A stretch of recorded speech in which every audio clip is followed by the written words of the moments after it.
Welcome back to another episode of Focus on Outcomes. Patrick, how are you today? I'm doing well, Jeff. Thank you. Today we have the pleasure of hosting Aaron Rice, Chief Development Officer at Feeding America Eastern Wisconsin, where he leads a team of fundraising and marketing professionals across 35 counties. Previously, he served as the Chief Development Officer for the Boys and Girls Club of Greater Milwaukee, where he played a key role in organizational growth and community partnerships. Before moving to Milwaukee, Aaron was the Chief Development Officer and VP of Innovation and Partnerships at Family First in Atlanta. He's also worked at United Way of Greater Atlanta, launching their first LGBTQ plus fund. Aaron has served on advisory boards for the Atlanta Mayor and Fulton County District Attorney, and currently holds leadership roles with Visit Milwaukee, the Metropolitan Milwaukee Association of Commerce, the Milwaukee LGBT Community Center.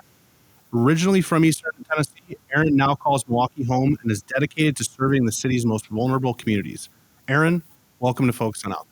Thanks for having me. So Aaron, to get us started today, tell us a little bit about yourself and the work that you do at Feeding America Eastern Wisconsin. Yeah. So I have this tremendous privilege of, overseeing a department that, is responsible for all the revenue that comes into the organization that helps us accomplish many of the outcomes that we'll talk about today. For me, it's a personal thing. I feel like some people fall into the role kind of like what I did, but then the longer you stay in it, the more you kind of feel like it's a calling and what you're supposed to be doing. So speaking of having a calling, in your bio, you talk about being committed to serving those most vulnerable within the greater Milwaukee community. What drew you to that type of work? Yeah, I think it's been something that's been part of my DNA since I was a kid. Growing up in the church, we were always taught to help our neighbor.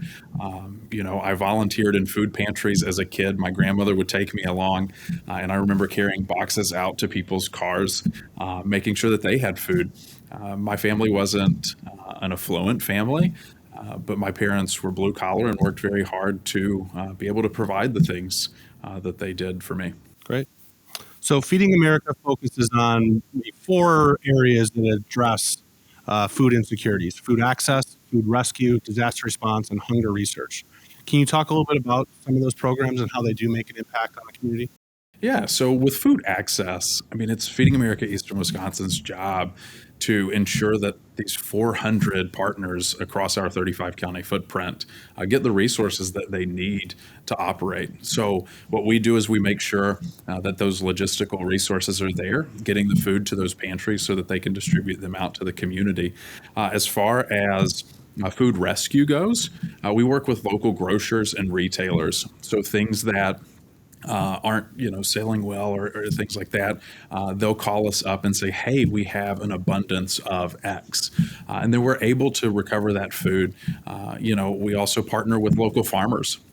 So farm foods that aren't being sold to retailers, things like that they may have had an abundance of with their crops, also can come to us, and then we make sure that those get out to the community.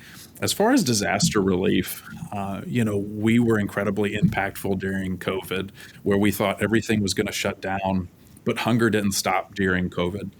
We were able to mobilize quickly with our fleet of trucks, set up in parking lots, things like that, to ensure that our pantry partners could still function at a normal level. I'll give you an example of our friends out in Los Angeles right now. The Los Angeles Regional Food Bank, who is a partner food bank of Feeding America, is actually currently helping with the East Palisades fire to make sure that people are still being able to eat and have those food resources that they need. It makes sense that in a disaster, people have those needs like you just articulated. That's obviously a terrible thing. And unfortunately, that happens several times a year across the country. But the day-to-day needs in Eastern Wisconsin, from a trend perspective, is it improving? Are there more people that have a need than used to? What do you guys see? Yeah, so I think, COVID years definitely had an impact on that, where we were seeing that, an abundance of federal aid, things like that, that were super helpful to families are not there anymore. So, trends are kind of fluctuating. We hope to see those start to level back out and then to improve. Right now in Eastern Wisconsin, 1 in 10 individuals are facing some type of food insecurity. That number gets worse the deeper you dive into different demographics. 1 in 6 kids in eastern Wisconsin are facing food insecurity. Where I live in Milwaukee, it's 1 in 4 kids are facing food insecurity. So it's how do we start to take that, not only provide a meal each day, right? Or boxes or things like that, but the dignity around food is so important. So how do we start to innovate to fulfill our mission to solve hunger? So you talked I mentioned hunger research, and that's a big part of kind of understanding those trends and focusing on the right demographics. So let's talk a little bit about technology and some of that research. So how does technology impact the work that Feeding America Eastern Wisconsin does? I think the top line one would be improving efficiencies. And a lot of times when we talk about efficiencies, it's not just about how do we get food out quicker, how do we move it from one place to the other, how do we get it in the doors quicker, but using things like Direct Connect, where we can actually set up with a retail partner or manufacturer and one of our pantry partners to where we're shipping that food directly. So it doesn't have to come back into our warehouse and then sit there to be processed and then go back out. Utilizing softwares that help us with our routes. So what is the most efficient route for a driver to where that we can take and save on budget, things like that for fuel cost, drivers, all of that stuff. Make sure that we're picking it up along the best route. Map the mill gap is incredibly impactful for us. It's a data center, a data hub, where all of the data is coming in from across our region into one place to where we can get data that helps us inform what those trends and trajectories are, and then where those areas of most need currently sit. Is that a homegrown application that you guys have an R&D team that's feeding that information and developing it, or? So we rely on all of our partners for information around Map the Mill Gap. We're also utilizing things that are readily accessible to the community.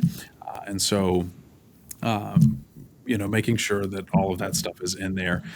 It's been around as long as I know. I'm not sure who exactly founded that, but obviously somebody that's a little smarter than I am with technology. So Sure. We've had a couple other leaders and nonprofits join the podcast, and we understand how important volunteering is and organizations getting involved. How can individuals or organizations get involved with helping support Feeding America Eastern Wisconsin? Yeah, so we love to say, and I say we because our entire team has now adopted it, that we raise food, funds, and friends. That friends category is obviously important and impactful around volunteerism. People can visit us at feedingamericawi.org, where we post all of our volunteerism shifts. Typically, we have 2 per day, 40 capacity in the morning, 40 of capacity in the afternoons.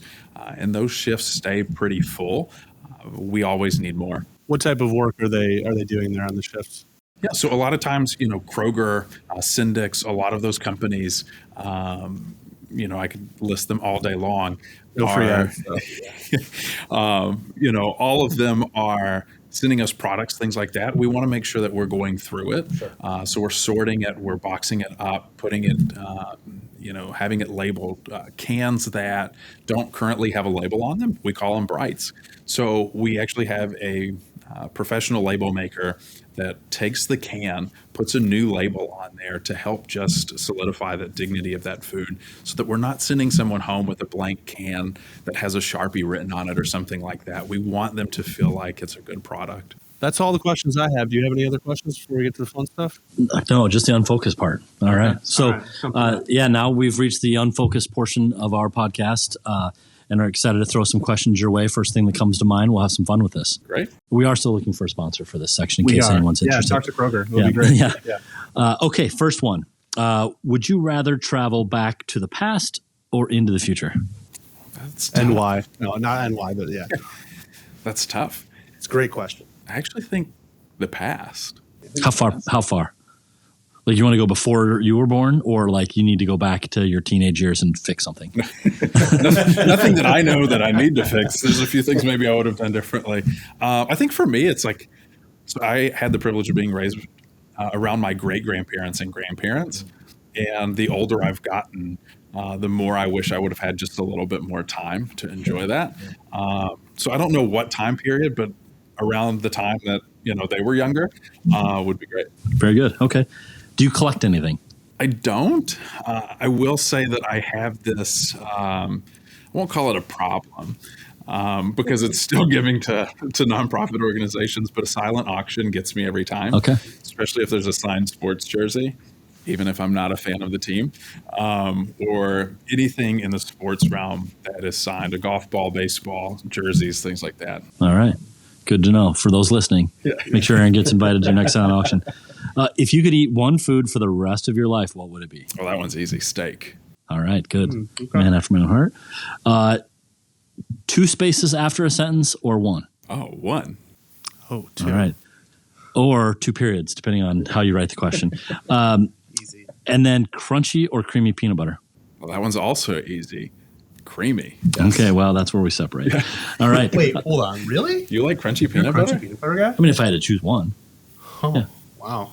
I mean, I just Wow, a lot of head shaking in the room. I guess I'm one I don't know odd man about out. Well, that. somebody has to like it. I They like sell my a lot of peanuts it. separate of my peanut butter. Okay, well, fair. For all applications, or just like you prefer to dip in that? Like if you're having a PB&J, you're using crunchy peanut butter? Well, I don't know because it's not usually in the house, but I think if I was buying it, that's what I would prefer. Wow. Okay. This is the unfocused portion. Everything is different now. I'm going to think of my life as before I knew this about you, and then everything after. Okay. So before we wrap up today, Aaron, I'm hoping you can share where people can find you and find out more about Feeding America Eastern Wisconsin. Absolutely. You can find us at feedingamericawi.org.